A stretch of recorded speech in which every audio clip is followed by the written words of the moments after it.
Welcome back, everyone. This is Artworkium presents Inventive Legacies, patents that shaped our lives.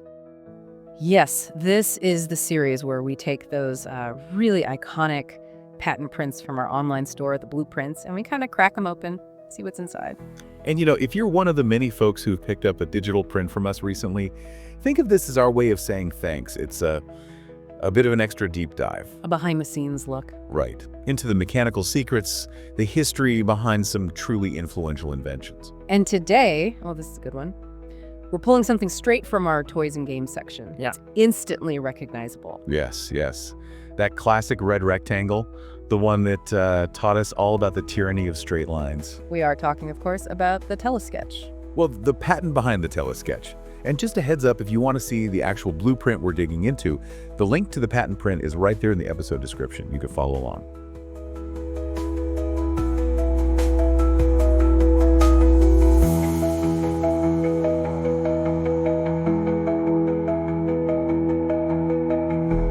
Okay, let's get into it then. First up, the official details. Because, and this is interesting, if you search the patent records for TELESKETCH, you'd come up empty. Yeah, the official title is much more functional. It's simply tracing device. Tracing device, love it. That's U.S. patent 3,055,113. Granted September 25, 1962. Okay, 62. But the filing was earlier. Oh, yeah, quite a bit earlier. The inventor, Arthur Grandjean, he filed the paperwork back on July 23, 1959. So he was working on this for a while. In Grandjean. He wasn't American, right? I remember seeing that. Correct. This classic American toy has very French roots. Arthur Grandjean was from Paris, France. Wow. And the patent was assigned to a Paul Scheiss, also in France, near Paris. So yeah, the whole blueprint originates there. That's brilliant. French mechanical ingenuity meets American playtime. It really shows how ideas travel, doesn't it? But the seriousness of that French origin, that ties into the mechanics, because Grandjean wasn't originally thinking toy. Right. Okay, that's what I wanted to ask about. That title, tracing device, it sounds professional, almost technical. What was the original idea here? Well, the patent description itself talks about tracing desired lines, symbols, drawings, and letterpress. And crucially, wiping them out instantly. Letterpress. Yeah, like text. It was conceived as a reusable display thing, not just for doodling. Okay, so more than just drawing houses with square windows. What kind of applications did they actually list? Get this. Advertising purposes, for moving pictures, and testing means. Moving pictures. Yeah. Like movies in the early 60s. How would that even work? Well, think about it. For maybe low-budget productions or advertising agencies back then, making title cards, temporary signs, credits that involved printing or chalk or maybe expensive slides. Right. Time-consuming. Exactly. This thing offered instant creation. You could sketch out a title, see how it looked. And then just shake it clean and try again. That's the idea. An analog, kind of dynamic display, cheaper and faster than setting up a whole new slide or filming a new card. Huh. Like a primitive Wacom tablet, but purely mechanical. It makes the name tracing device make so much more sense. It was for, well, tracing and testing designs. Precisely, which explains why they might have prioritized mechanical precision, over free-form drawing. Okay, so let's get into that mechanism. How does it actually work? The basics. All right, so the core is this sealed case, right? Fluid tight. It's got the glass green, translucent surface. And inside, there's a specific amount of what the patent calls pulverulent material. Pulverulent, fancy word for. Dust, basically. Fine metallic powder, usually aluminum powder. Okay. And that's the gray stuff you see on the screen. Right. When you turn the whole thing upside down, gravity and maybe a little static electricity make that powder coat the inside of the glass evenly. Makes the screen opaque. Got it. So the screen starts out gray. Yep. Then you have the stylus, the little pointy bit inside, controlled by the knobs. It presses against the inside of the glass. And scrapes the powder away. Frictionally scrapes it away, yeah. Right. Leaving a clear line where the glass shows through. That's your drawing. Simple enough. Powder sticks, stylus scrapes, line appears. But I remember reading something really weird about keeping that powder layer even. How did they stop it from just clumping up? Ah, yes. You're talking about the secret ingredient. This is where it gets delightfully strange. Lay it on me. The patent mentions the option to admix, meaning mix in small balls of glass. Hold on. Glass balls, tiny glass beads mixed in with the aluminum powder. Yep. Little spheres. They're even labeled number 9 in the diagram, I think. Why would you put glass balls in there? Wouldn't they scratch the screen or something? Apparently not. The patent says explicitly it's to further a uniform adherence, basically to help the powder spread out perfectly flat. Think of them as tiny agitators or like microscopic rolling pins. When you shake the device to clear it, these heavier glass balls tumble around. They break up any clumps in the fine aluminum powder and help distribute it evenly across the glass surface. They ensure you get that nice, smooth gray coating every time. So, every time I furiously shook that thing as a kid, trying to erase my terrible attempt at a circle. You were activating a tiny internal ball pit. That is bizarrely brilliant. A hidden layer of, like, physical engineering just to make the powder stick right. Amazing. It really is elegant, isn't it? Such a simple solution to a tricky problem, but that complexity, that hidden elegance, is kind of mirrored in the drawing mechanism itself, the part that, defined what you could and couldn't easily draw. Yes, the knobs. The source of so much childhood frustration.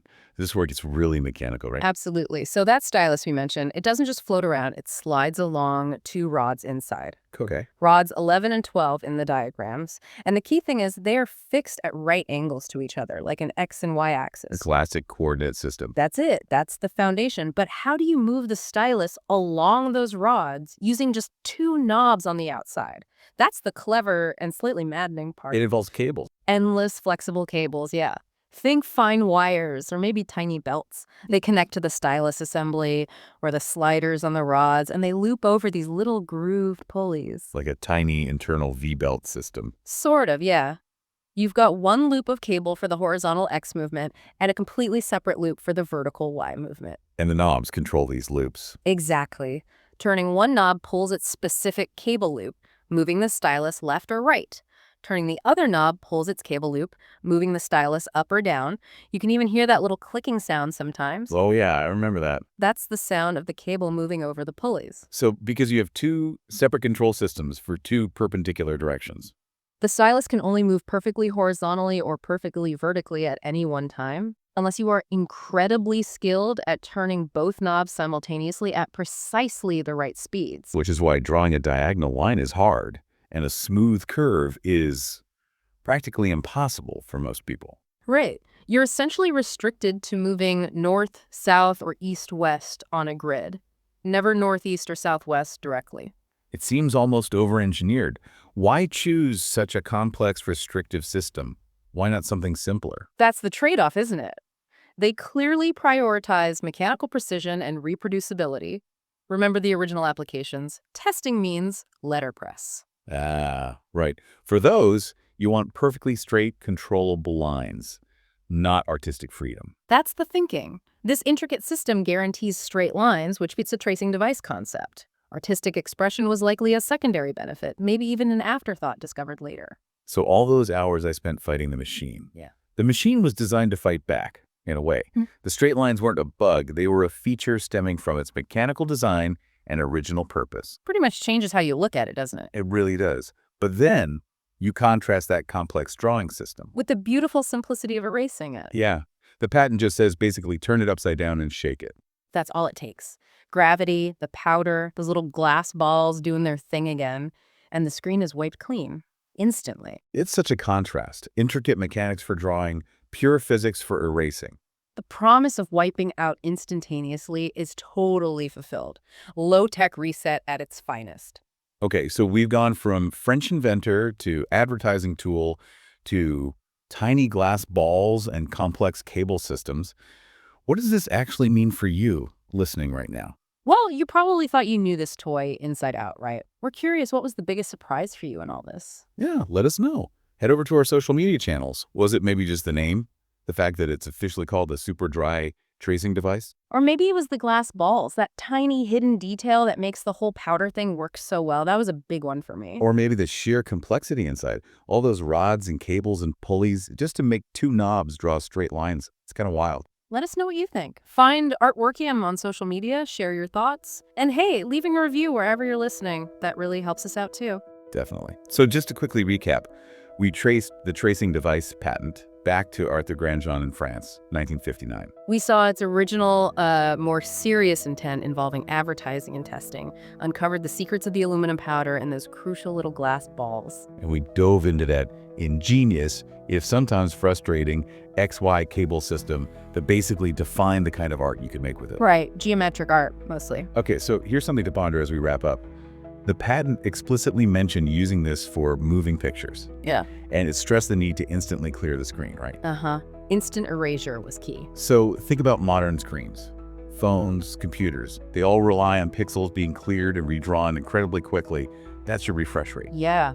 Could there be like a subtle conceptual link? Does the way we instantly refresh our digital displays owe a tiny, maybe unconscious debt to Grandjean's simple idea of using particles on a screen that can be instantly wiped clean? Huh. That's actually a really interesting thought. Yeah. From mechanical powder to digital pixels, but the core idea of a fast, clear, and redraw, maybe there's a thread there. Makes you think. Something to chew on anyway. Well, that brings us to the end of this deep dive. Thank you so much for joining us. We really hope you enjoyed digging into the mechanics of this absolute classic. Please join us next time as we uncover another inventive legacy. And thank you truly for your loyalty and for listening. Goodbye for now.